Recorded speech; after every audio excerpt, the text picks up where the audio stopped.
سلام، من عطیه‌ام، مدرس زبان انگلیسی.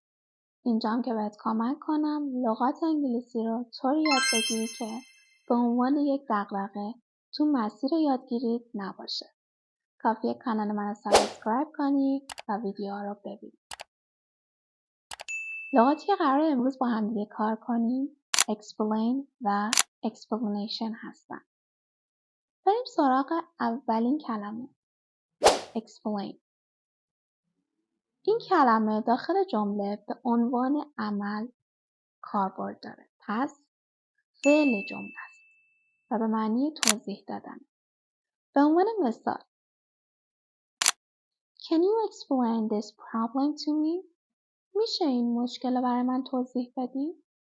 یا She explained how she makes money.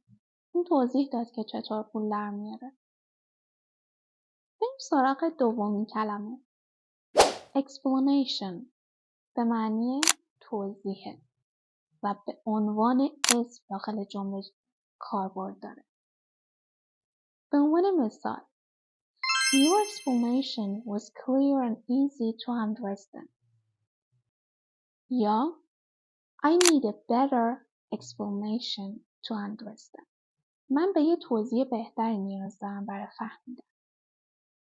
حالا بریم که ازتون تست بگیرم. درسته. جواب درست این تست explain هست. ممنون که تا اینجا همراه هم بودین. امیدوارم که ویدیو رو دوست داشته باشین. لایک و کامنت یادتون نره.